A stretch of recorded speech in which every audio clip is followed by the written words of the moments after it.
Hi, everyone, and welcome to Teleperformance's exclusive podcast. So, we are here today with, you'll see a whole panel of amazing women here, and I'm going to introduce them in just a second. But to let you all know what we're here for, what we're going to talk about, as you know, it is October, so it is Breast Cancer Awareness Month. And we have got myself and Megan McGowen, who is my co chair for TP Women. And we're going to talk about several things involving breast cancer awareness from the importance of early detection. We'll talk about knowing and listening to your body, family history, life after detection, and just a lot of different aspects of breast cancer awareness. We've got Megan Scallan, who is the Senior Executive Assistant to COO Scott Barley, and we've got Dr. Connie Bell, who is a Global Senior Vice President with our Security Risk Team. So I'm going to let both of you all take a minute and tell us a little bit more about what you do and just introduce yourself. So, Megan, if you want to go first. Hello, I'm Megan McGowen, Vice President of Operations, and I chair TP Women with Audrey. All right, so I am Dr. Connie Bell, and as Audrey stated, I am the Senior Vice President over Security Risk, and I am excited to be here and share a little bit about my journey. I am Megan Scallan. I am Scott Barley's admin, and I'm just really happy to be here to share this journey and experience with everyone. All right. Thank you both for introducing yourselves. So, I think the first thing we're going to talk about today is just the importance of early detection, what you can do, as a female or a male at home to try to do self exams, self screenings, when you should, listen to your doctor, get started on mammograms and things of that nature. Yeah, so we definitely want to talk about how important early detection is.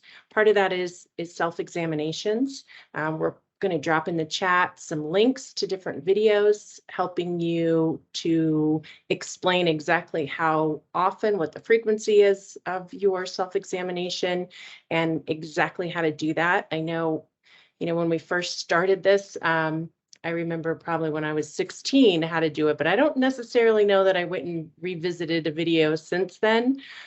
So definitely they're educational. And one thing I wanted to add to that is, yes, the self-exams are incredibly important, but they do not replace a mammogram.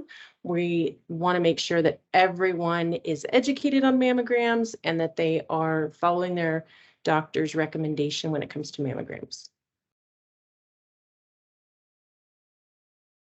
Absolutely. So, as Megan said, we're going to drop that stuff in the chat here for you. And then we'll have some Q&A at the end that will also be able to try and answer some questions for you if you may have that.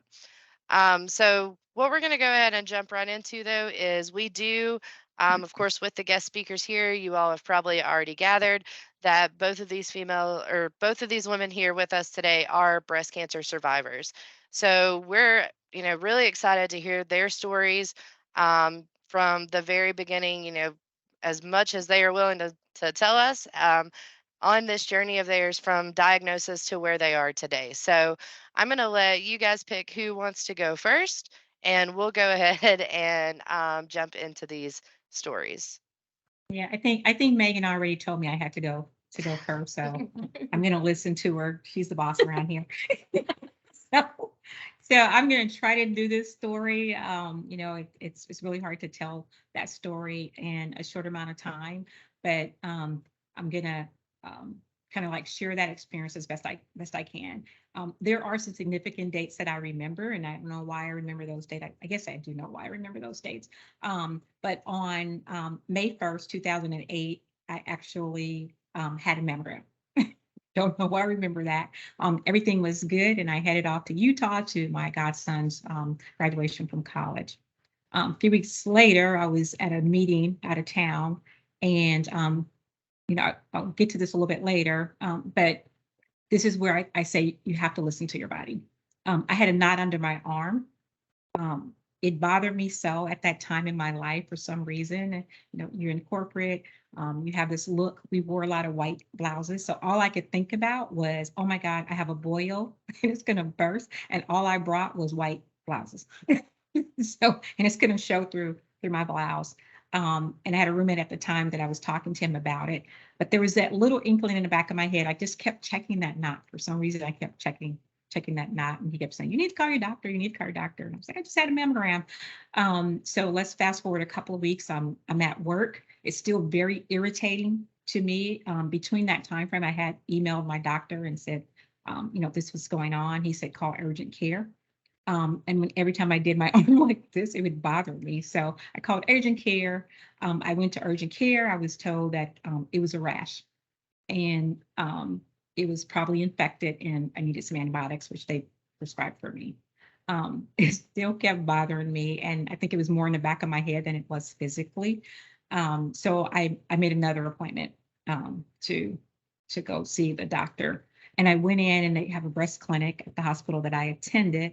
And I went in there, and the doctor comes in, and just so happened I had the chief doctor. She was the chief in that different department. It was the last appointment. No, it wasn't the last appointment. It was actually an afternoon appointment. And they tried to do like a biopsy of it, but it was rock hard, and the needle would not go through. So she asked me to go to lunch and come back and go take a sonogram and another mammogram. So they did that. A nurse comes in and tells me, okay, you got to go from the sonogram to the ultrasound. So here's the key, guys. This whole time, all I was worried about was the conference calls I was supposed to be on. So as I'm in a waiting room, I'm on a conference call. I go in to do the mammogram. They told me I could not have my phone. I had to turn my phone off. So I let them do it. As I'm walking from the mammogram to the sonogram, I'm back on my phone to this conference call. Ladies, we got to get better on, how we value the importance of our health over everything else.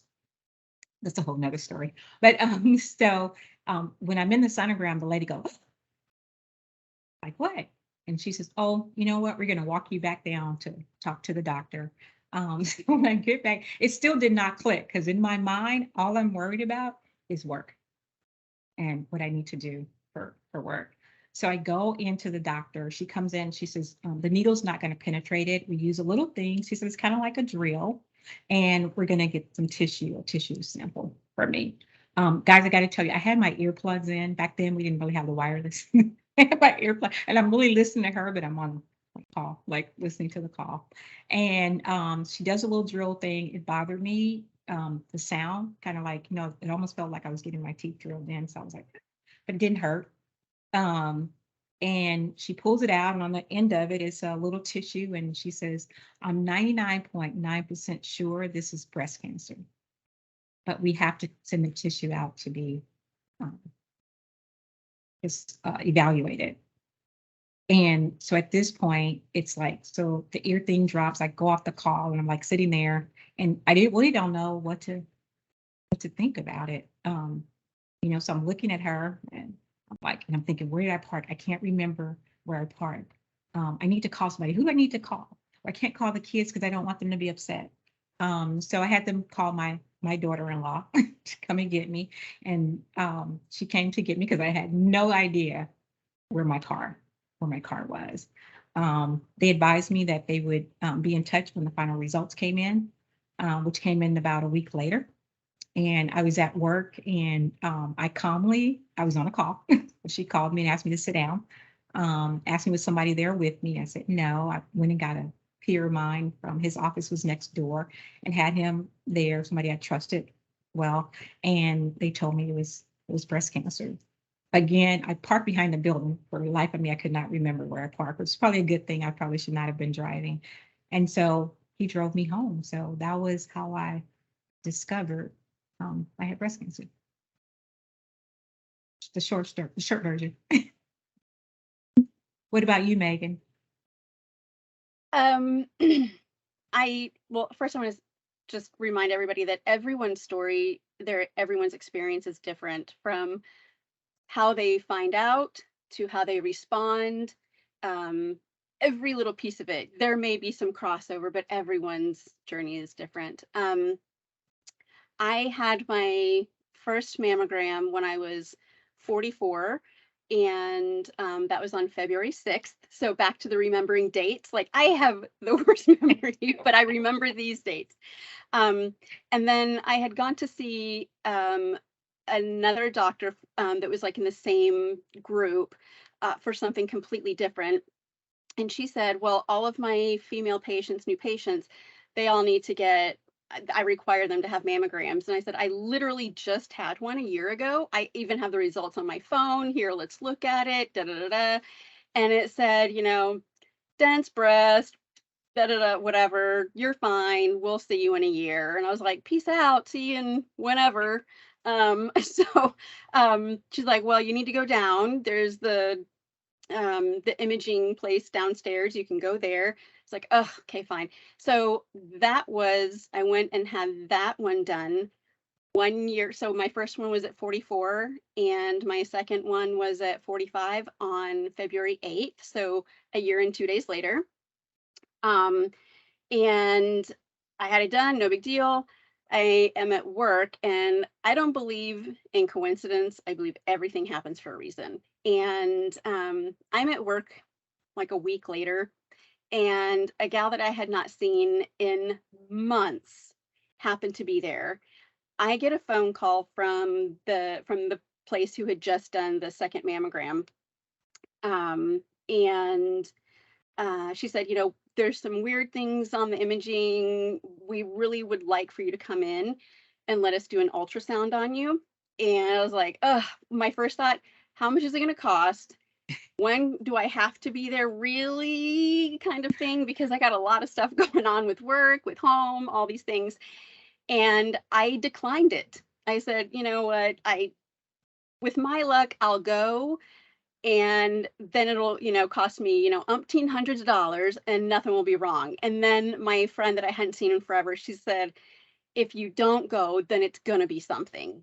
And I was like, oh, Murphy's Law, right? Every time. So I just sat there for like 30 minutes thinking about it, mulling it over. And I get a call back from the imaging place. And it's the lady who does the scheduling. And she said, I haven't seen your lab results or anything like that, but I just wanted to call you back and just implore you to please come in. She said, I'm a 2-time breast cancer survivor. And if nothing else, then it's just, several $100s for peace of mind. And she said, and if you want to do $10 a month to pay this out, whatever, she's like, I will set up any kind of billing for you. She's like, but please, will you please do this for me? And I was just like, well, how can I say no to that, right? This sweet old lady. So I said, okay, fine. So we set it up. I go in, I have my my sonogram done, and they are reviewing the images from my very first mammogram, the second mammogram, and the ultrasound. And the images, and they immediately, right after the ultrasound, take me back into a room with the radiologist, and she blows everything up. There's just monitors, huge monitors everywhere. And she blows it up, and something that is like the size of a pea is now the size of a dinner plate. And it's terrifying. But she's explaining what is normal, what's not. This is what we look for. This is whatever. And she said, 85, 87% of the time, it's nothing. It's a cyst. It's whatever, kind of thing. Just to be on the safe side, I really want to go in and do an aspiration biopsy. It would be an ultrasound guided. They just go in and it's pretty, it's not painless, but it's completely bearable. I was like, okay, fine, whatever. So at that time, she had pointed out 3 areas of concern, one very specific. And I said, okay, that's fine.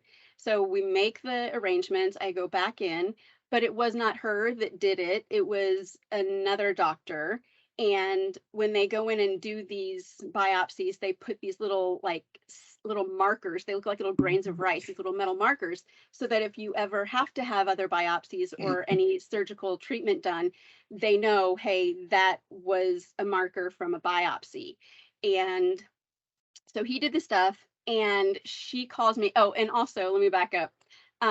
This was in 2020. So COVID is just coming on the scene. So good times.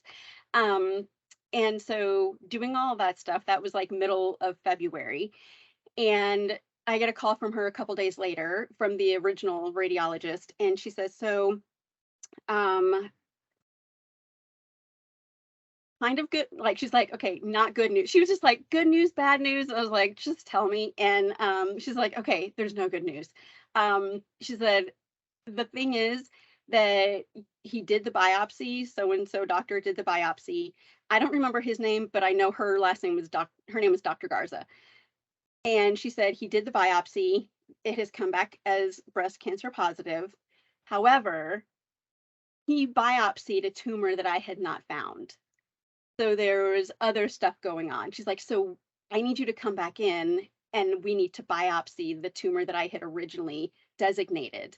I was like, oh, great. And she said, and also we need you to go and have a different kind of biopsy done on the other breast. This one's called a stereotactic, something like that. And that one's extremely painful. And it is really like drilling a core sample out of your body. And so I had to go and so ultimately I ended up with 3 biopsies. So I went to the other place and got the other one done, waited for the calls and stuff, but it's not like a couple days later. This is moving so slowly because everything is shutting down for COVID, and only super emergent things that they're booking, that they're letting people come in for. And they're like, look, we got to get her in, we got to get her in. And they're trying to push me in as fast as they can, but it's like weeks go by. So I have all the 3 biopsies done. I get a call on Tuesday, March 22nd, and it was Dr. Garza to say, so sorry, to confirm, second tumor, also breast cancer positive. I was like, well, I mean, we kind of figured that was going to be the situation, what do you do? It's like, okay, thanks. And immediately I become very cerebral at that time. I don't let emotions hit me. And actually when she called to tell me that, I was on a conference call with my boss at the time. So my boss was the very first person to find out that I had cancer. But I did not share it with anyone, no one in my family, none of my friends, no one. And then 2 days later, on Thursday, March 24th, I get a call again. We are so sorry to let you know we would bring you in normally, but because of COVID, we can't be coming back and forth. We're so sorry to tell you that you have breast cancer. And I said, I know, I got a call on Tuesday. They've already told me. And they said, no, this is different. This is for your left breast, basically. And also you have both kinds of cancers. So it was lobular and ductal. And I am so 100% inappropriate. I don't handle things like a normal person. And I said, so what you're telling me is that I've got a party going on both sides, right? And she's like, yeah, basically, which makes everybody else very uncomfortable, I guess. But I was like, okay. So in my mind, I just was like, this is happening. Well, what are my next steps? What do I do? And so they said, we'll get you in touch with doctors. We've got recommendations, but at that point, everything had shut down. There was no option for surgery. There was no option for anything, really. It took me weeks to get in to see a breast surgeon. She was taking 1 patient a day. There were no surgeries. You're just swimming in it and you're just living in it. So it wasn't until I got my second diagnosis. I think I waited 3 days before I told my daughter. She was a senior in high school. And then I waited a whole nother week before I told my family. And it wasn't the most pleasant experience. Again, I don't I don't want these things to affect me terribly emotionally, because I don't want to lose myself in it. And in my mind, if I can educate myself, so I would spend hours researching, and trying to learn as much as I could, to where in my mind, like, educating myself would help eradicate any kind of fear that would start to take over. Because once you start getting the dark and twisties, it's bad. Um, so that's where it was. So between beginning of February and end of March, that was my journey with 3 biopsies, 2 phone calls, and then I waited several weeks to tell my family, which it did not go well. What do you do? How do you handle that? So everyone's different. That's it. All right. I appreciate both of you all coming on and telling your stories because both of those are, Megan hit it on the head. They're very different, but they're both like an emotional roller coaster from me, even just like listening to them, let alone for those of you who have to like live through it and go through it. I can't even imagine. Um, Connie, you touched on something that I know we wanted to talk a little bit more about, which is, the knowing and listening to your body. And you were trying to do mammograms and just things that we hear you're supposed to do, um, that still didn't pick it up. So, um, I think that is an important piece for us to talk about, the knowing and listening.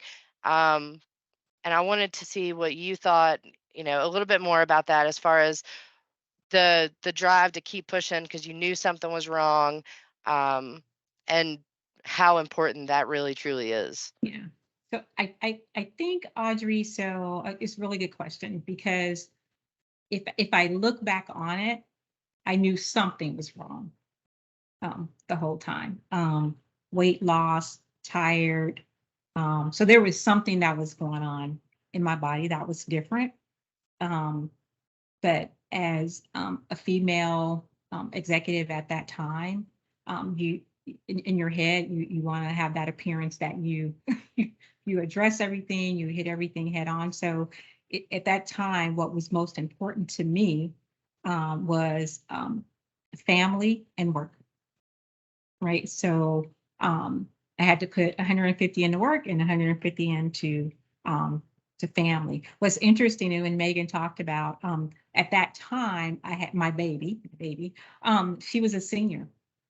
So remember I said I got I start having these issues in May. So we had prom, we had graduation. So like you, I didn't say a word. I was like waiting on all of that, those milestones for her to be over, to really get engaged in, okay, now it's time for me to really focus on myself. But even during that whole period, I wasn't really focused on myself. I was kind of half in there.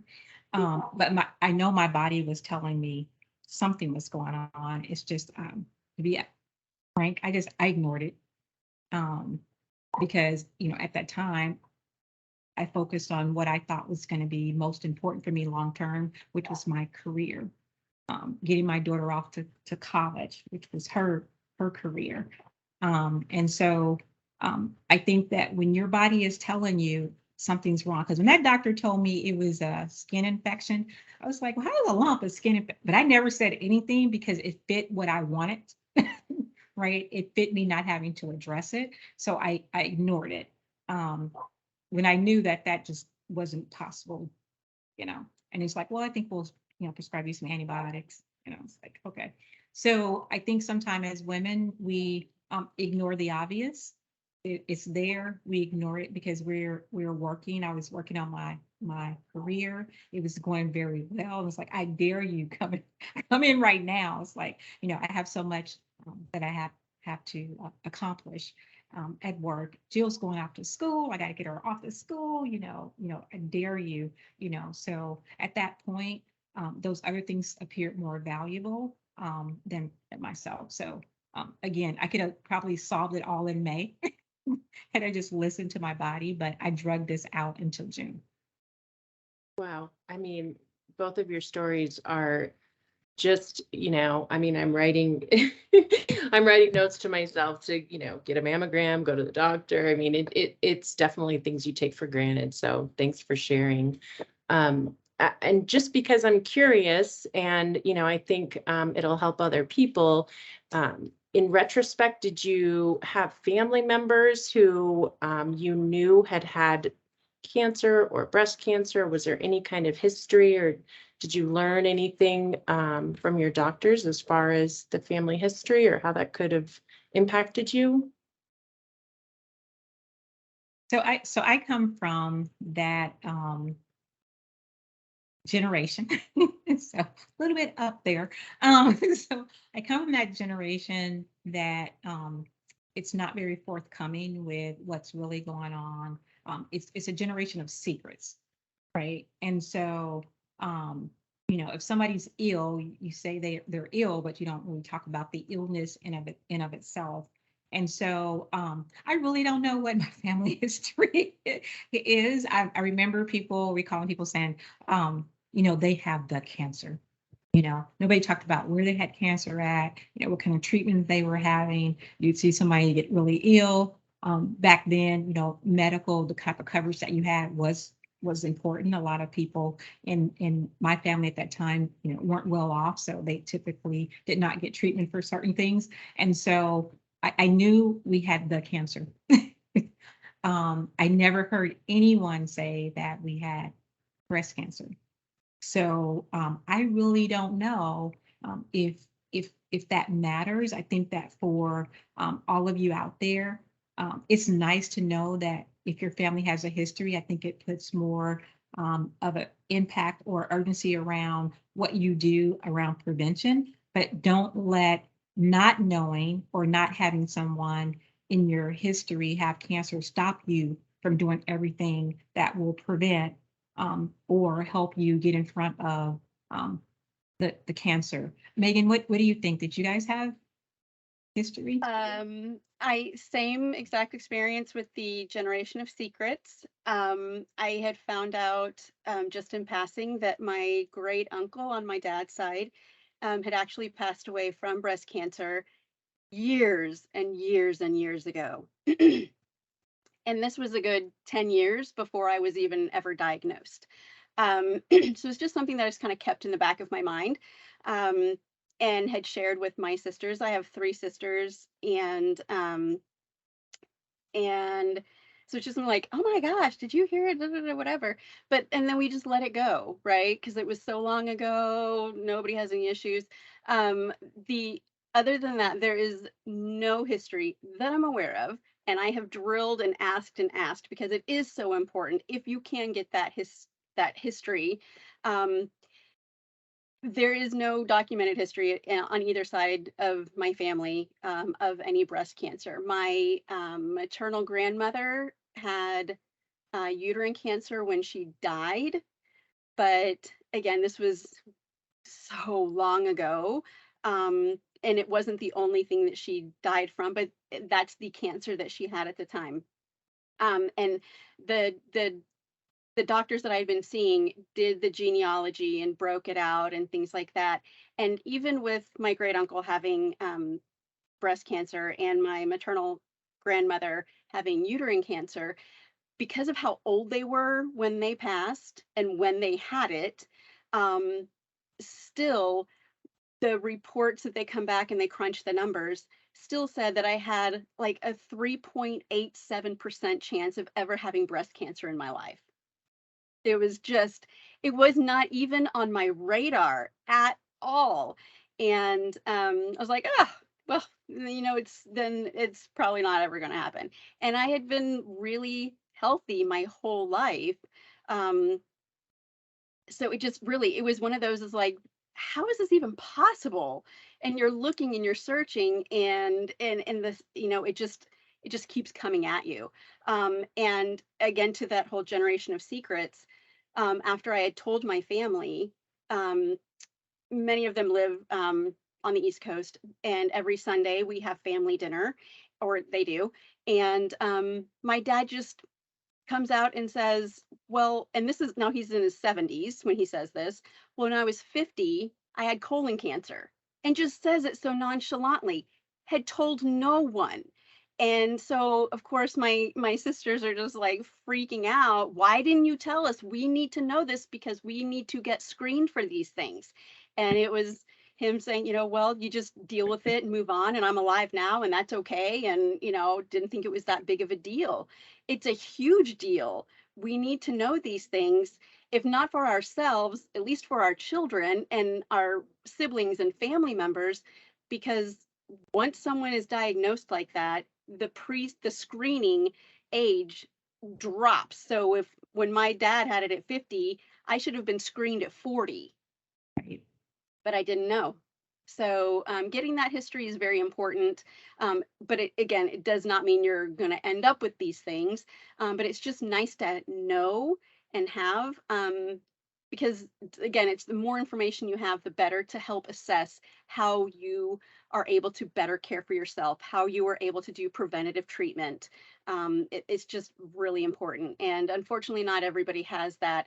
So again, back to Dr. Bell's point, you have to listen to your body, and it has to come first. Your health has to come first. You can try to ignore it all day long.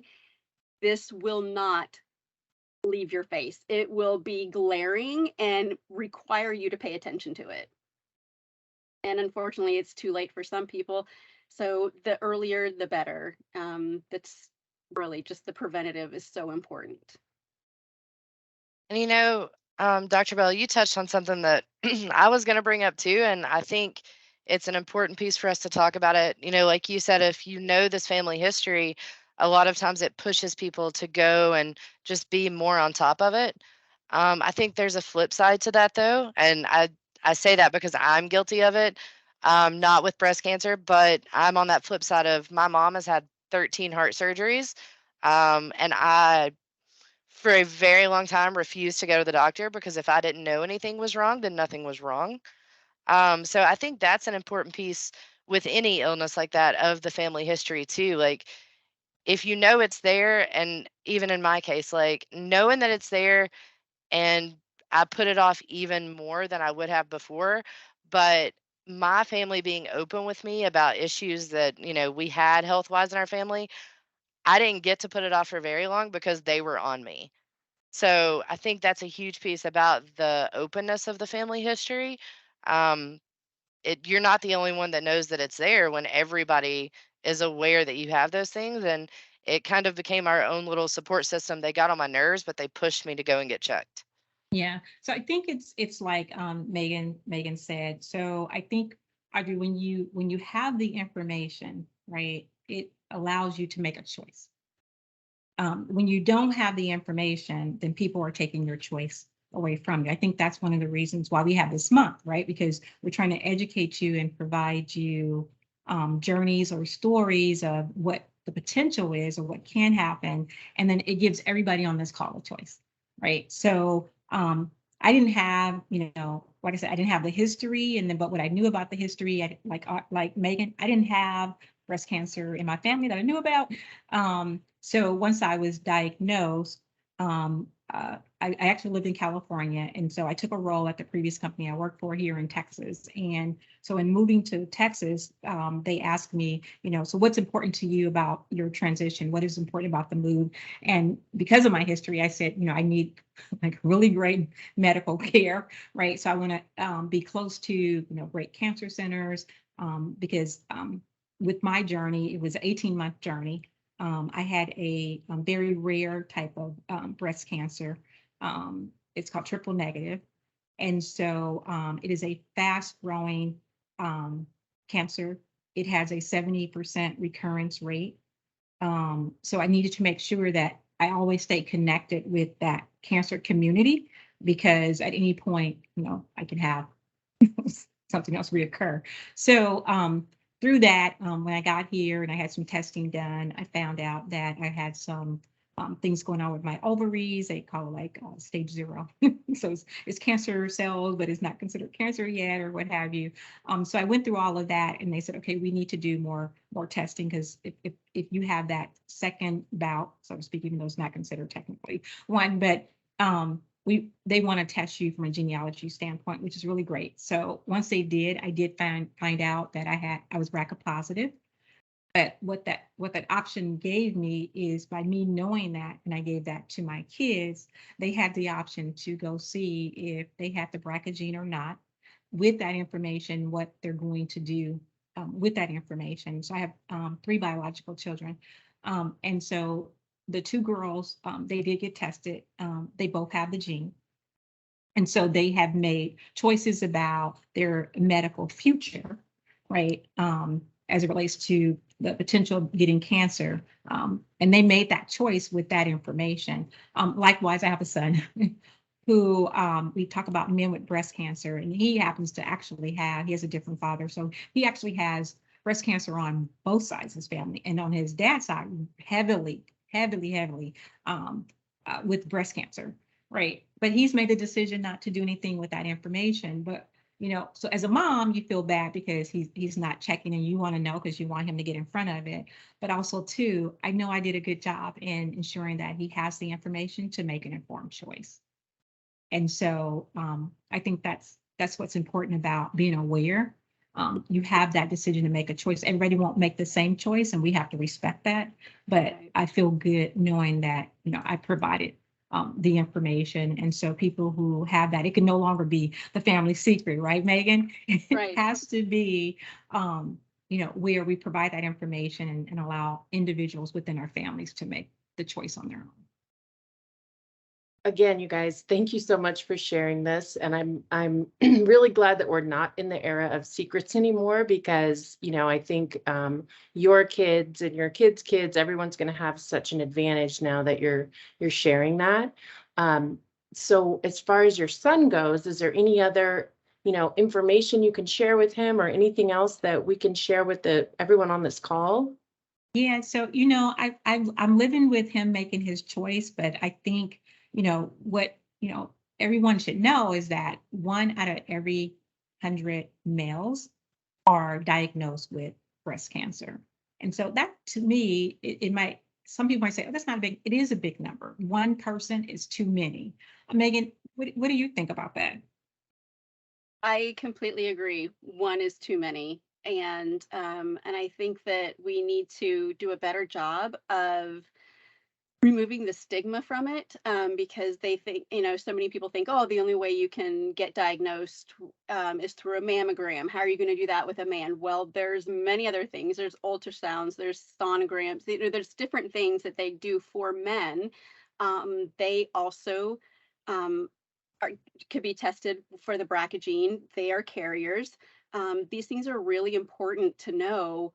And also the same breast cancer that is most diagnosed in women, which is invasive ductal carcinoma, is the same breast cancer that is diagnosed in men. The most diagnosed is invasive ductal carcinoma. So, there is a tie, there is a link in there somewhere. And whether you are tested for the BRCA gene or not, or positive for it or not, there are options for men, whether you have history or not. If you feel that this is something, again, listening to your body, that this is something that could be impacting you, there are options. All you have to do is ask. Yeah. I love that you said too, the piece about breaking the stigma, because to me, like, all of this kind of, it flows together so full circle, because we keep talking about the family history pieces of it, and there is such that stigma around, the men getting screened for breast cancer, and I think that feeds right back into it. How many men do we know that have daughters that could benefit from that family history piece of it, because your dad could be the one carrying it? And I think that's just a big piece of it. All goes full circle so much of the time. No, I So it's definitely interesting, agree. Megan, that you talked a little bit about carcinoma. So I think it's important for everyone to know. So oftentimes we speak of breast cancer broadly, but there are numerous types of breast cancer that are treated differently. They're systematic differently. So I think that, as you might say, oh, my cousin or my sister or somebody had this type of breast cancer, and they seem to have handled it, one way. It just so happened you may have, a different type of breast cancer that may be more aggressive, that needs to be treated differently. And so I think it's important that, no, there's not one type. And so if you're looking at someone else's experience or journey, it may not be the same for you. Megan talked about this earlier. Everyone's journey is totally different. And a lot of that is driven about your current health state, the type of cancer that you have, the type of treatment decisions that you make. People make different treatment decisions as it relates to breast cancer. So I think it's important that people understand your experience is different, the types can be different, and the treatments can look uniquely different as well. Very much so. Absolutely.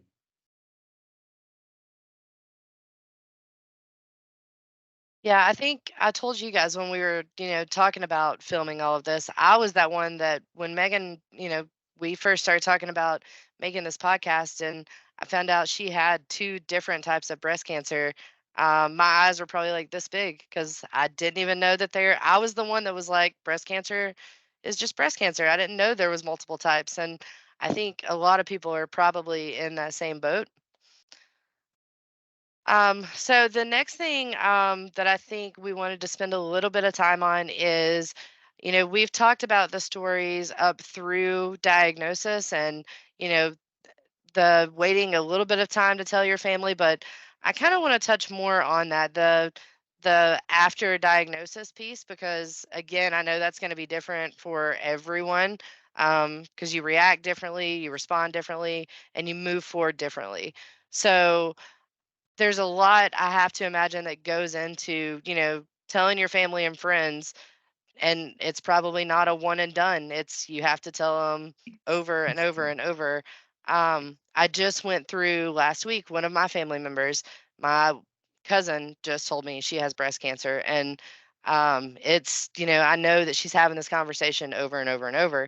And as much as those diagnosed need support, I feel like part of you all telling them is also supporting the people, I'm sure your friends and family that you are telling, especially with both of you having children. So I wanted to just talk a little bit more about your all stories of, when you did tell them and kind of what it's like that initial space of time after diagnosis for each of you. Yeah, so that's different. I'm different. My family tells me I don't have any bubbles. I think I do. Like I said, for sure numb. I mean, I was numb, but in my head, it was like, it's not time to have, not time to cry. I don't need to cry. What am I going to do? Or whatever. What works best for me is my business acumen.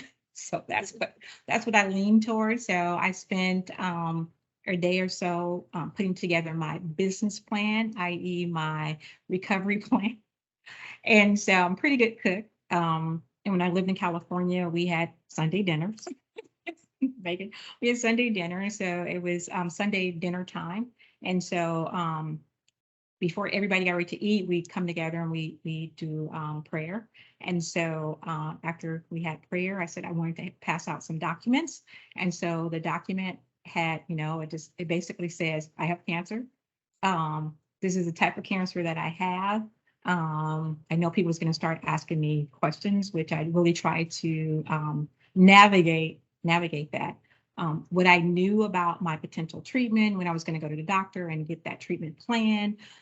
Here's how you can sign up. I created a website, KarenBridge.com. It's like awesome for cancer patients, especially for people like me. I was like, I'm not going to keep telling this story. You can go to the website. I'm going to keep you updated on a daily basis. So it was more matter of fact for me that kept me that emotional detachment. Not saying I didn't crash and burn.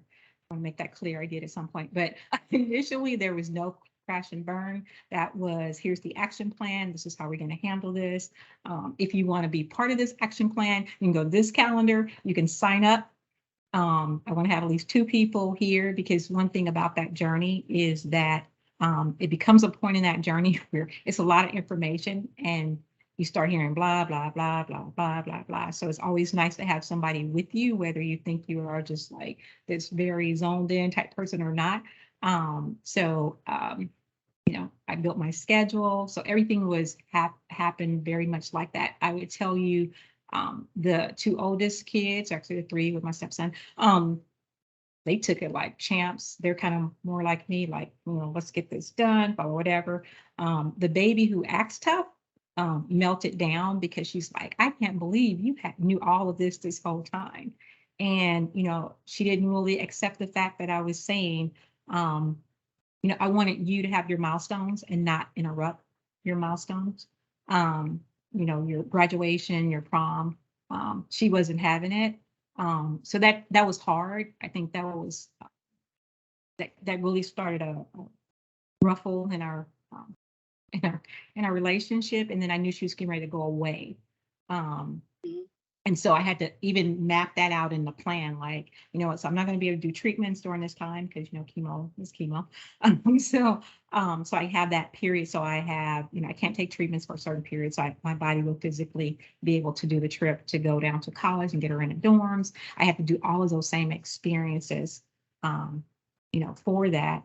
I also had to think about because of the type of cancer I had, because what I was being told, the what ifs do creep in your mind. So I ordered envelopes and stationery. It wasn't time to again focus on the cancer. It was time to, if I'm here, this is how I tackle it. If I'm not, this is what I have to leave behind for my kids. So I think that's where I kind of went in my head. I would say, if I didn't have that acumen, I probably would have crumbled, because everybody I talked to at the time, I probably wore $1.05. And every time I went to a doctor's appointment, it was like, you're so little. This is going to be so hard on you. And I was like, I didn't think I was little, but they did. So it was like, what did they mean by that? Which I found out very quickly. So everything that I kept hearing felt very, not negative, but they were being honest with me. It was going to be a rough road because of where I was starting from health-wise and size-wise, and what chemo does and radiation, all that stuff. So I had to think about both sides: the side that you make it and everything's wonderful, and the side that you don't. Are you prepared? Are your kids prepared? That's how I handled it. I think we're very similar in the fact that I also went a little numb. I have a very dark sense of humor, and that was my way of handling it. So I would just make highly inappropriate jokes, which, hindsight 2020 probably was not the best thing. But for me, that's what I needed to be able to do, was laugh about it a little bit, because life, right? Like, oh my gosh. My daughter was a senior in high school. I've been a single parent for, at that time, 18 years. And in my mind, I was just like, woo, here we go. This kid's going to college, and I'm going to be like at the house by myself. And I've got this new life. Like, I'm going to be able to figure out who I am as a person, not just as the mom all the time. So in my mind, I did have these big plans for myself. And then cancer says, you're hilarious. Not today. But I did the same thing. I immediately dove in. I started researching. I was documenting as much as I could. When I would get tests done, I would come home, I would research them, and I would try to put as much as I could into layman's terms, and then say, here's the plus, here's the delta. Right. And I would provide this for my family. I would do these updates for them. I come from a very big family. So a part of telling them, and there is some backstory to this, where I had lost a brother 18 months prior. He was, of course, everybody's favorite baby. But we had just lost him to cancer. And so I knew telling my family was going to be devastating to them. So I didn't want to make light of it, because I didn't want to disrespect their feelings and how they were going to handle it. So I literally had to tell each person individually the way that I know they needed to hear it.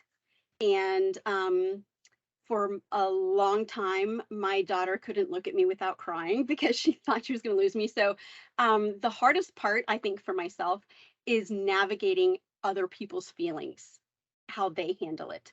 So I try to put as much documentation together as I possibly could. And then I learned very quickly, I don't want people to know, which I don't, this is a psychological thing. I don't understand it completely. However, I chose for myself not to share my story with a lot of people. So up until this point, other than doctors, like maybe 20 people in my life know about this. 20, 25 people, including my family, which is kind of big. So, and I asked them to please not put anything on social media.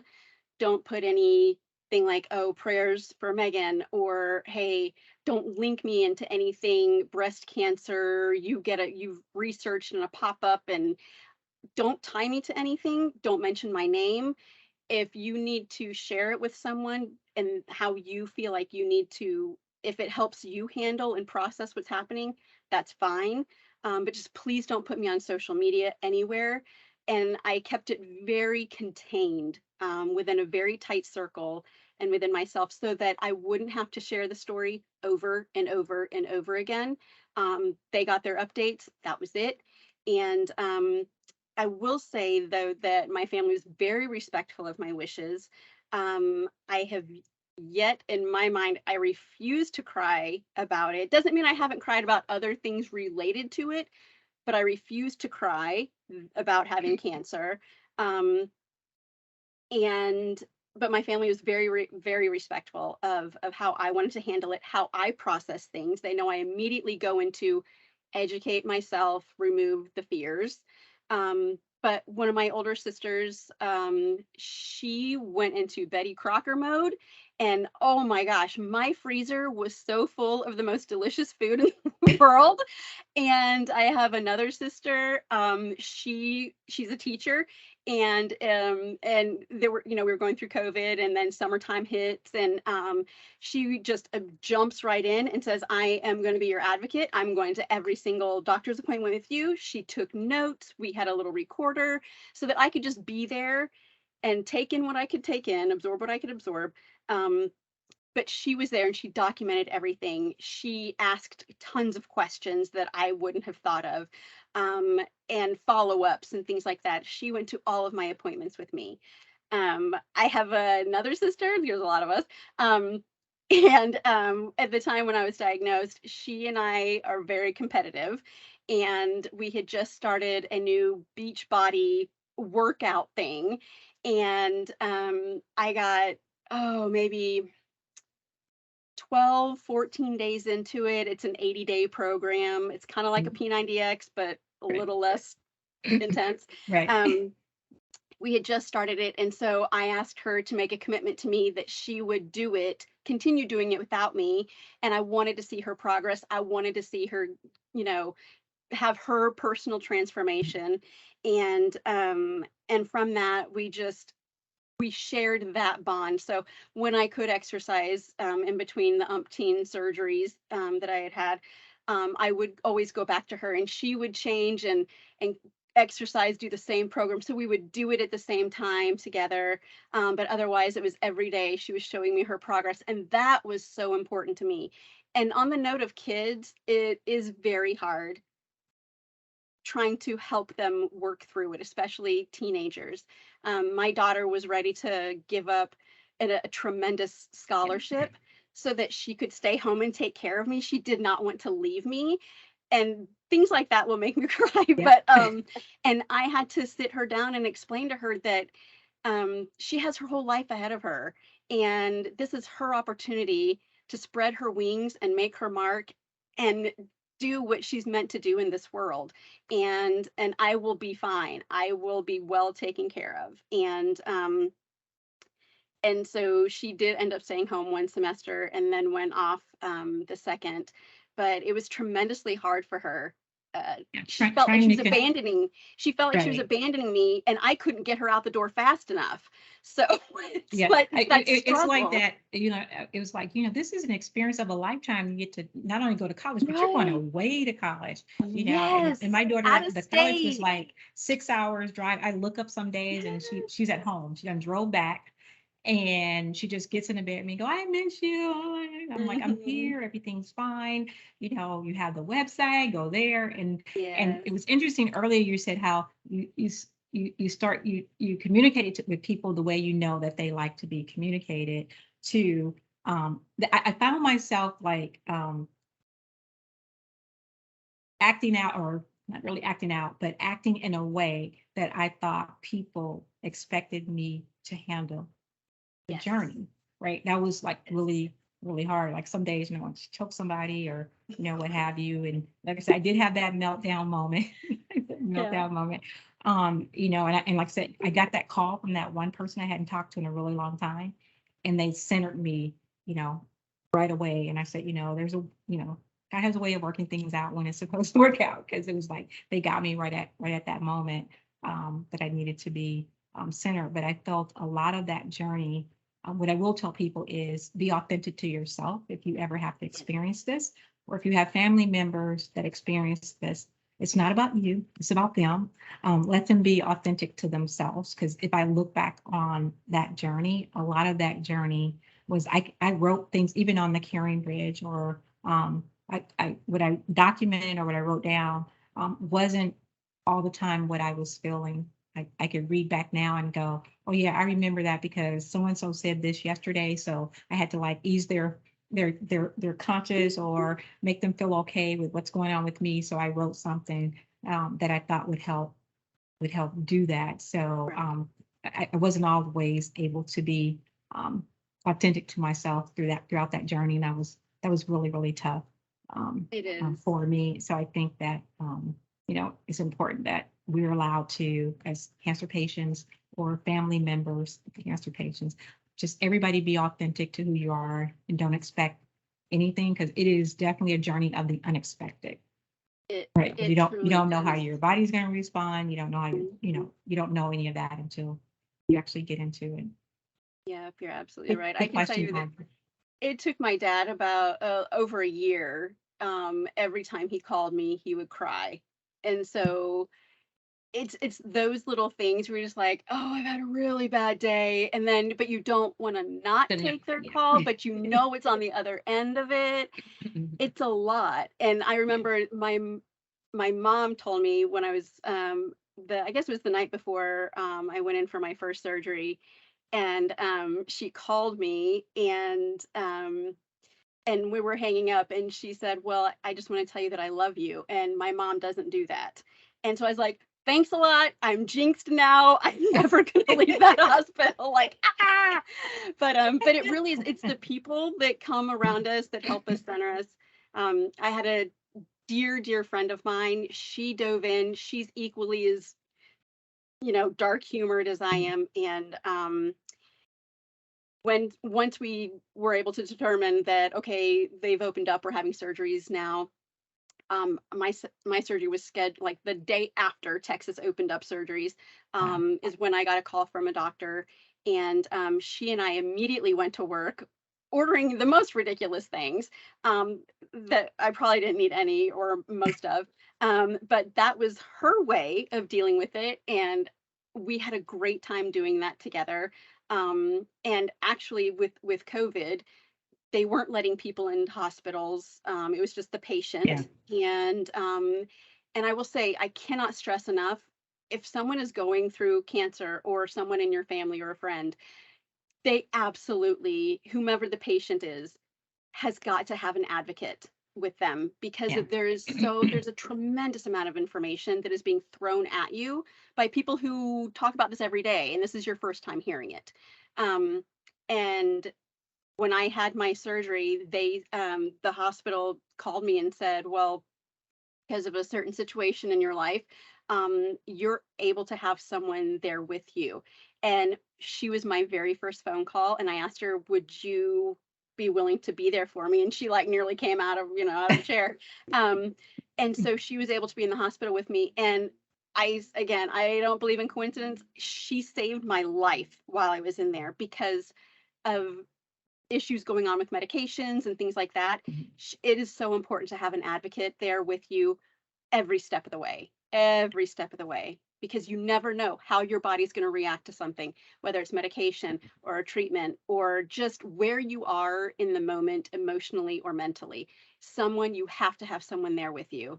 Someone has to have your back.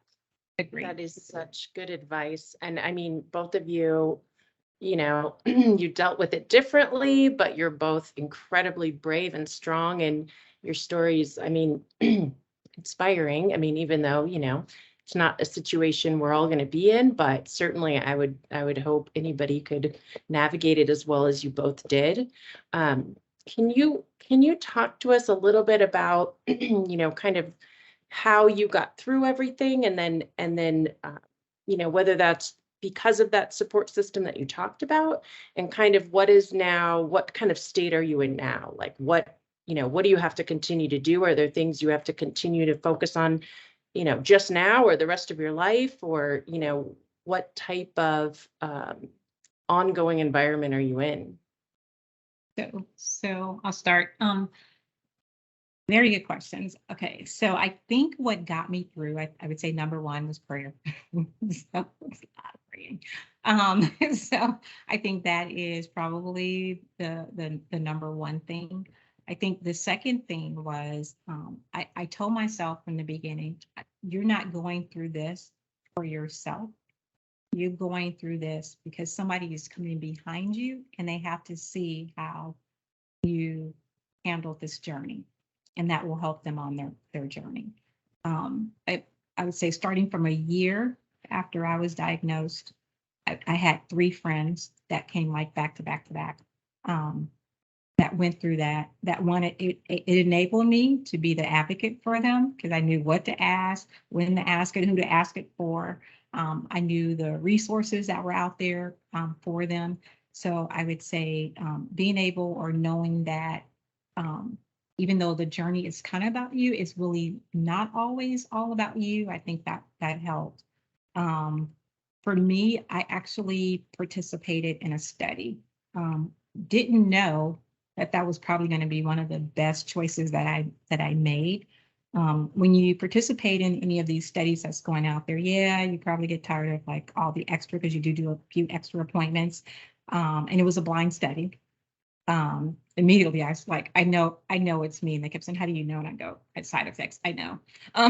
It was me. That's why I did 18 months of chemo. So, but anyway, being a part of that study, I had the ability to have more one-on-ones with a doctor. I had several nurses. So rather than going through hotlines and calling this person, that person, I had my own nurse. So I call her up and go, this is what's happening to me. And so it helped get me through that process. She taught me how to read my charts. I can still read my charts. I can know what blood tests mean. I know all of that now, but I had that one-on-one to be able to do that versus overworked, overwhelmed physician. And so I had more of that one-on-one. So I would say doing that. The other one was just family and friends. I had that cycle of people. I'm so sorry, Megan, but I was, if you can call it fortunate, when I went through that time, they didn't have a limit on the number of people that could be in a room. They didn't, everything was just, my first chemo was, I think we took up the whole waiting room. It's like I had all these people who met us there because they wanted to be a part of that experience, even though they knew they couldn't go in a room with me. And the treatment I had was like 6 hours. They just sat there and waited. They wanted to be a part of that. So just to have that resource and that love was it was just phenomenal to get you through. And then you just have to have that willpower that says that I can do this. I had this tradition, or so to speak, that every day I would have to go for a walk. I lived up on a hill, so I have to go down the hill and it's like down this other hill around the circle and then come back up. You get the numbness in your feet and then your fingertips. You can barely pick up something. It was extremely painful to walk, but I was going to do that walk because I was getting outside and seeing, the wonders of God and all the things that He's blessed us with. That's what kept me going. And so it's just, it's different for everybody, but you just have to figure out, what are those 5 or 6 things that will keep you going, and you fight. And they say, fight like a girl, we fight best. Amen to that. We sure do fight like Right? girls. I completely agree with you. Number one, my faith has gotten me through this. I still do it today, pray myself to sleep. And so much of it was not for myself. It was praying for doctors and nurses, praying for some kind of a breakthrough, praying for the people that I saw that day going and getting their chemo treatments, or I know you recognize radiation burns, things like that, where what they are going through. And for me, it was comforting to take the spotlight off of myself. And another reason why I wanted to keep my circle very small is because I don't like being in the spotlight. I don't like, you could ask me a million questions and I will answer them, but I will not just forthcomingly tell you information about myself. And so, of course, my prayer and faith every single day. I think I just talk to God all day, pretty much just like constantly. And just having my family and how they handled and processed things differently. Each one of them was able to carry a piece for me that I just could not do myself. They would lift me up. They would bridge the gap. Same thing with my friends. I had, I don't think I can name names, but I had a tremendous support group with the people that I worked with. And I can tell you that, again, I won't cry because I have cancer, but there are other things that happen that make me cry. And I remember getting a call from my boss saying, we're going to do this to help you. And I could not speak because I can't speak, cry, and breathe at the same time. I was just silent because it's so moving how people that you interact with all the time just do such selfless things to help you. And it's easy for us to turn around and say, well, we would do it for them in a heartbeat. We don't always expect it, the reciprocity of it. So just, it's like people just came in at the exact right times to carry me at the exact time that I needed it for the exact thing that I needed.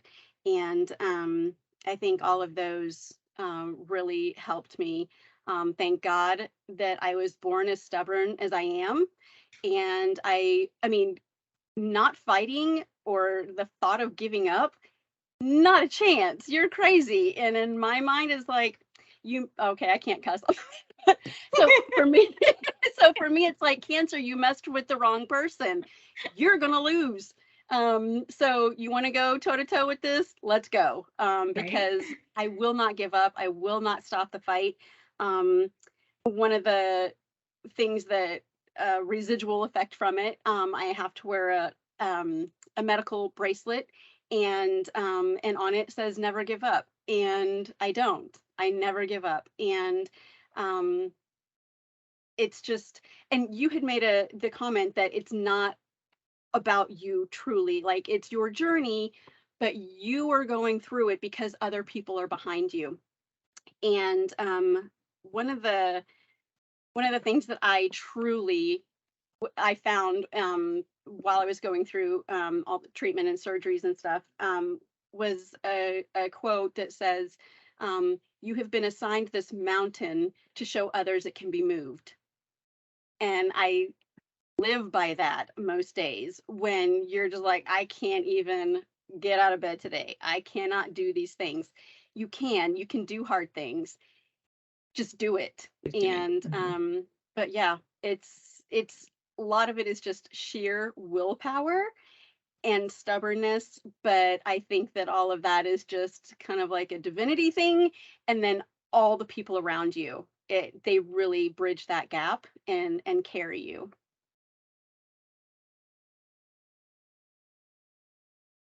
Absolutely. Your all stories have been like, if I was a crier, I would have been crying over here today. But I went on mute because I was like, oh, they're making me like teary-eyed. But Well, Connie, do you still have treatments? Do you still have I don't. residual effects? I have residual effects, but I don't have treatment. So like, this arm doesn't go up very well because they took out all my lymph nodes. So like I'd be at the airport and they'd be like, could you raise it higher? I'd be like, this is all I can do. I have no lymph node. So it's almost like a stretch there. Of course, it put me into early menopause. So the chemo did. It's for a while. I just got cleared, I want to say 2 years ago. So I'm 14 years, 2008, almost 10 years or so. I just got cleared to go to every year appointment. So I went to every 6 months, like for forever, right? Yeah. So it's so it's been challenging to say the least. You have still the scars and stuff like that. So you have the rubbery for where the radiation, stuff like that. It took me a while. I don't know if I'm still as vain as I used to be, but it was probably like, it's like, before, like, I'm gonna lose my hair now. I don't really care. It's like, I don't care. I like it cut because of hot flashes. So it's like, but before it's like, you can take away all my hair and, it's all of that. My eyebrows didn't grow back raised. I have to draw them on. So I went and got tattoos and then I draw. And so, you learn how to do things differently. It's my new normal. Yes. Yeah. Yeah. But at first it was like very like, are you kidding me? It seems like every day you turn around, it's like, what are you kidding me? Yeah. Like you feel like you're kind of getting ahead and then nope. No. So I have osteopenia from the chemo. So it's so I always knew I would have, because I guess they check your bones or whatever and say you're gonna have arthritis down the line, but it seemed like everything kind of came in earlier, Yeah. and it was supposed to. And it was a part of that has to have been the putting you into menopause early. Yeah, because osteoporosis is one of those side effects of it. Yeah. So, and I had to do the shots. So now it's like I still have always that aching pain in my back. And so so I have a lot of those that you become used. I don't know if you ever get used to them, because some days they just piss me off. Some days they they make me feel a little sad. So you did chemo and radiation. I did chemo and radiation. I did radiation for it was like 3 months. I think it was every day for 8 weeks, except Saturday. So I had a Friday and Saturday off. Mind, body, spirit, everything has to be transformed and to evolve into, survival basically with it. And so you had chemo and radiation. I didn't have either one of those. I asked because I hated my hair. And I was like, everybody I know, again, super inappropriate. I was like, everybody I know that has gone through chemo, their hair comes out fabulous when it grows curly back. And like everything. Beautiful and curly and thick and full. I was like, is chemo an option for me? Because I might be interested in that. And they were like, actually, no, you don't get chemo or radiation. You didn't do that. At my lowest weight, I was 80 pounds.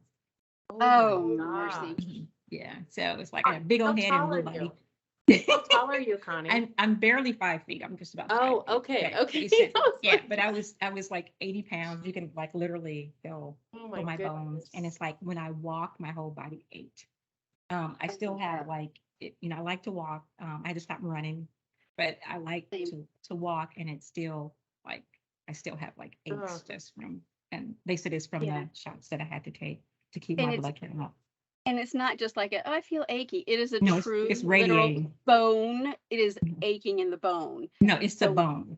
It is It's the bone that is aching bone. tremendously. Yeah. When So I- people say like, you can't feel that, I go, no, you can't. You can feel it. You can feel it. Terrible. So I didn't do the treatments, but I take medication like daily chemo pills and Mhm. other medications, and I'm in a study right now. When I started it 2 years ago, so I've been in remission for well, May was 1 year, and there was 30 people in my study. I'm the only one left. Unfortunately, they've either passed or they couldn't tolerate the treatment. So that's a little sobering feeling. But the things that it does to your body, it's not just, okay, you have chemo and radiation and we've Mm-mm, it's eradicated it, forever. or you've had surgery, which is, so I had 5. You can have all these surgeries, we've eradicated it. It does not end there. That's Mm-mm. just the beginning. And Yeah. and I tell people all the time, I feel worse after having Yeah. cancer Yeah, removed than I it did is. before. It's like, and don't get me started on cancer, chemo brain. So Oh, it's like, I yeah. can be in the middle of a sentence, I'll be like, what was they talking about? I mean, it's gotten better, but it used to be like really bad right after. Mhm. I Yeah, finished. And so it's there's like, lifelong there's residual yeah. effects. Your whole life Yeah. has changed. It's just your new normal, and you just have It to is. It's your adjust new to it. normal. You just Yeah. adapt to it. Yeah, but I had like 3 friends. They've all passed now as well. But I was able to be there, and I knew how to make that journey better for them because of what I went. Because you have went gone through it, Mhm. right? Yeah. Mhm. All of my friends that either had it before I was diagnosed or after, I only there's been 4 of us, not including me, and only one has still survived. So it's a Yeah. lot to Yeah. So process. it's always confirmation. Now I have I feel like I have confirmation that it had nothing to do with me at all. 'Cause, Right. I know some people do ask why me, and I was talking to an aunt Never. one day, and she said, and I said, never asked, why Mm-mm. me? I was thinking, why not? So I did the same never. thing. Instead of why me, I said why not? Because Mhm. if I can take this and carry this for someone else, then I Yeah. will do it all day, every day. Yeah. If I can Yeah. spare my sisters from having to do it, or my mom, Mhm. or Mhm. my friends, or anybody, I will carry this so that they don't have to. And then knowing how stubborn we are, how strong we are here to help others in their journey that are coming right behind us. Yes, It is exactly. absolutely true.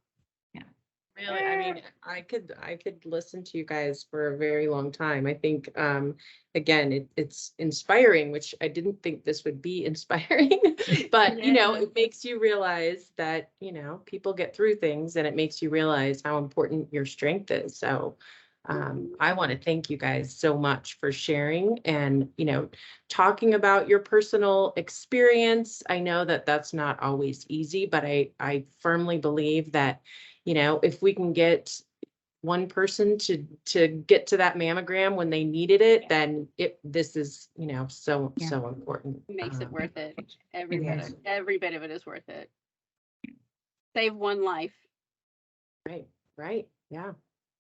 Because it's easy to just blow it off or think, oh, I don't have time, or I'll do it next Right. week, I'll do it next month. Suddenly 2 years have gone by, then that's what people can't do. So So here's a I know Megan likes not like to say a fun fact, but like we talked about a little bit, there's different types of breast cancer. So the type of breast cancer, from the time I got diagnosed to the time I had surgery, I went from stage 2 to 3. wow. That fast. And so, what people need to keep in mind is that, you have to address it and you have to get on it because you don't know, right? Even if it's a slow moving cancer, it's still cancer in your body, and you want it out. So the sooner that you address that, the sooner you start recovering, right? So Yes. but unfortunately, some people do have a certain strand that that accelerates or is faster growing than others. And if you don't address it, I just think now, like if I, like I said, it was May 1st. I didn't have my surgery till June 16th.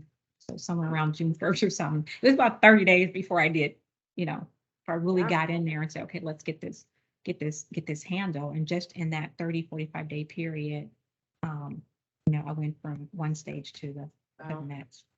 It is tremendous, like all the different subtypes and categories of it.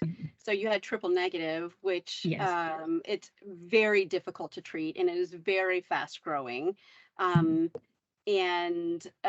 that I one of my dearest friends, she actually passed away January 6th, and she had triple negative. Yeah. And I when I had my first mammogram, February to February in 1 year, some things were growing, things were accelerating. And from that point, from February to when I had my first surgery, so I had 5 surgeries in 14 months. From that point to my first surgery, which was in May when they opened up Texas to have surgeries, when I had the mastectomy that I had, they take everything, including lymph nodes. Yes.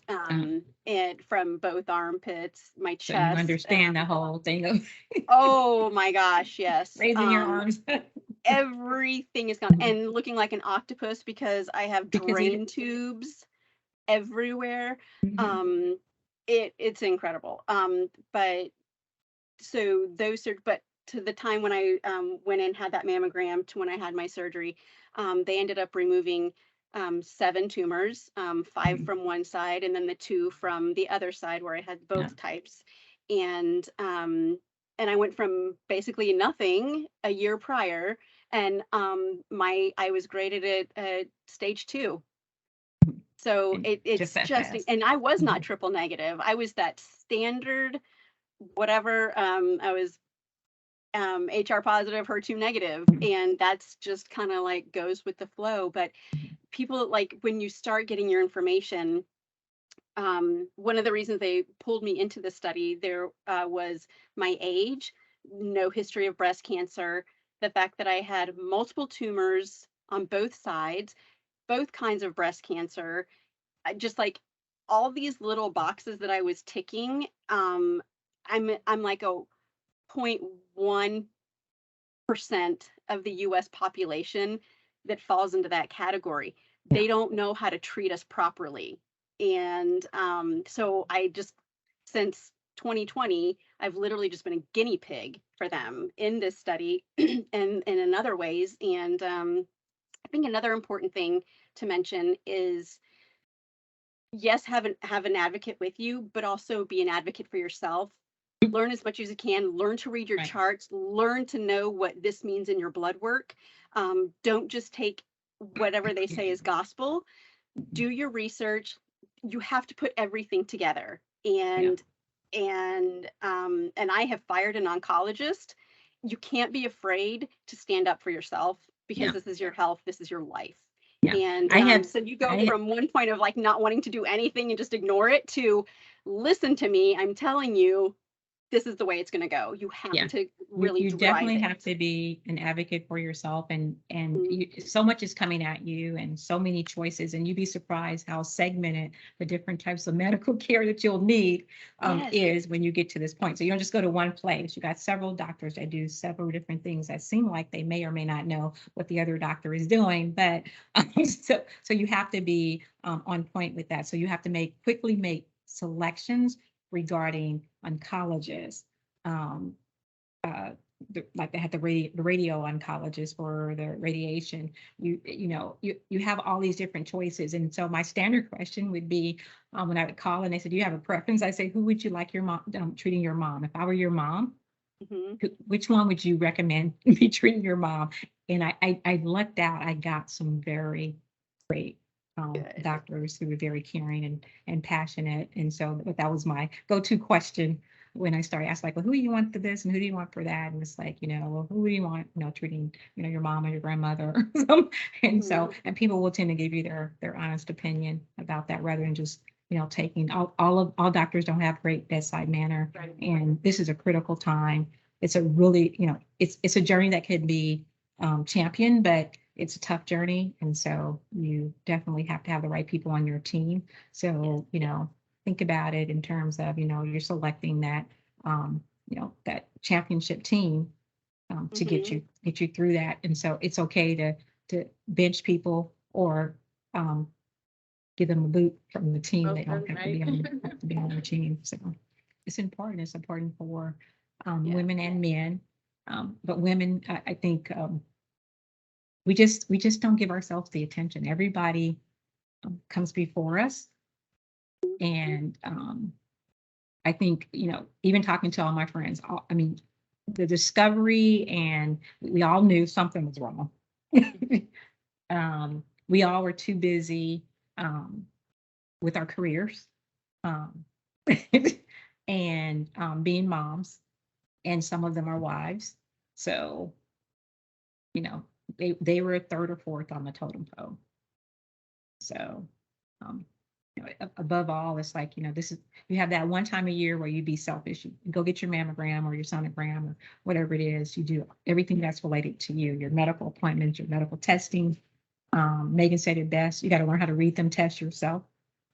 Even if you don't have cancer, I've learned how to read some tests. Yeah. On my own, and be able to tell my doctor, well, what about this and that? What is that? What is that saying? Great advice. Yeah. So, yeah. I feel like as women, sometimes we feel like it takes us so long to get where we are in our career that even when we're talking about health or something, like we're worried about losing that piece because we feel like that's a piece that's just for us because we take care of other people all the time. And then like our careers are for us and we're worried about losing that. But then we're also worried about who's going to take care of all those people that we normally take care of. Yeah. And Like, we who's just gonna come take care of last the to us. kids? It's like, who's going to take care of the house? Who's going to clean? You just have Right. all that little stuff just like right back there. And so many things that you never think about. I had to do a living and a regular like death will. I had to do those things You have to do as those a part things. of my before I had my first surgery, required to have two wills. Had super fun with one of them. The other one was like, oh, this is such a drag. Like, yeah, because you don't want to think about those things, but all of those little things are important. And if one thing that if we can't take care of ourselves, we can't take care of anyone else. Anybody else? Yeah. And So and if we're not here, we leave a tremendous hole, a huge gap. Huge gap. And so that's something that my daughter would tell me all the time is, and honestly, if she weren't here, I don't know that I would have, I would still fight. I might have taken a different approach to it. But she's the reason that I get up every day. And she's the reason I fight. She's the reason I do what I do. So, everybody's got to have their purpose. But she tells me all the time, she's like, who's going to take care of all of these things if you're not here? And but mostly it's just, because they love us and they want us here. At the end of the day, that's what it comes down to, is the love of your family and your friends, who just want you here, regardless of the role that you play in corporate America, or, an aunt, a sister, a wife, a mother. It doesn't matter. You really learn how much people love you. And and it's very it really impacting. challenges you. So, I did letters for all the kids for milestones that they would have. I don't have the ones that have passed. I still have the ones that have not come, because, when they tell you this and they're like, okay, you have a 70% recurrence rate, you're like, okay, so I always have to be ready for that. So you go back and you look at, is my will right? When was the last time I even looked at this, this thing? So now I have a better cadence around making sure all my paperwork. This past summer, I sat down with the kids. Let's go over everything. I want you to know everything is, or whatever. Here's all the passwords. Here's this. Here's the first call. I actually have a binder in my safe, and if you open the first page, it says, "I know you're sad, but stop crying. Call such and such." Yeah. So Get a hold of yourself. And they're like, that's so you, mom. That's so you. So it's like you're so business like. It's like, yeah, stop crying. Do this first, and then you can go cry. Right. Look at Audrey. Take care of business. Take care of business. Cry later. It's fine. You'll be fine. Yeah. So it's like, but it's it's you know? crazy that, Mhm. when you're going through these treatments and, all these things, and everything is measured in chunks of time for you now. Your life is now just chunks of time. And so you start with like every 3 months, and then you can go to every 6 months, and Yeah. then you can And go go to every every year. year. But then all of your paperwork says, here's your life expectancy. You're now measured in Mhm. 5 years. You are now Yeah. measured in 10 years. So when I'm looking at this and I'm like, okay, my 5-year life expectancy is 92%. My 10-year life expectancy is 87%. And that's just at that moment in time, Yeah. prior And to any possible reoccurrence, no, any no, slip up. or them finding out more information because I got And a then they're like, letter in the just mail kidding. and And it then says all of your now, numbers reduce. right. It says now BRCA includes blah, blah, blah, whatever. And it's like, Mhm. so like at first they're like, okay, so if you BRCA positive, if you're BRCA1 or you're BRCA2, here's the different types of cancers that you have. Now they've expanded BRCA1. And so now you can also have this. And so now you have to go see this kind of doctor. And, so it changes as people become more educated on cancer. So your life, you know that your life will never be constant. Not that anybody is, but you almost expect inconsistencies in your health because you know that things are being uncovered, all the Yeah, time. exactly. And it's And yeah. when you go in for tests and scans, and they're like, okay, this is clear, whatever. We're like, oh, that's such great news. And the first thing that I think of is, great, now I can hold my breath for 3 for more another months. year. That's like 6 more Wait months. till you get to the year. I love I'm when I not got there to yet. the year. When I finally got to the year, I was waiting on that because I had friends who had colon cancer who got to their year first. And then I kept going, well, I'm not getting my year. And I found out because, I had the extended treatment. So they have to see how that treatment, does. Yeah. Because I'm part of the study. I actually have a meeting with the study person on Friday. So they still call me the study people and ask me questions about my health and everything. So they're still tracking me. But the when they did the unveiling, I knew I had it. I was like, my side effects was just dire compared to other people that knew dire. But it was just like, because I had a different type of medication in addition to my chemo medication that was part of the blind study. So they're still conducting that study. It's So, incredible, and it could save lives someday, which yeah. It's I personally take it, I'm honored that to do this To do that. again, if I can help save one One. life, Yeah. it is absolutely worth it. Yeah. I'm on a 10-year program, and it's horrible. I mean, you feel horrible because they constantly change. Yeah. But it's you just get up and you do it. It's worth it. Because you never know, the life you could be saving could be your best friend. It could be your daughter. It could be your granddaughter. You don't know. Exactly. But it's absolutely worth it. And if we're here, we might as well do it, right? That's right. That's right. Yeah. Appreciate you guys so much. Thank you for having us. Thank you. Absolutely. That was going to be my wrapping it up too, is just thanking you all for coming and sharing your stories and just being as open as you have been with us. And I think it's education that everybody needs. I think it's going to be really powerful to get this to everybody that we can. So appreciate you all coming on and doing this for us. Thank you. Thank you.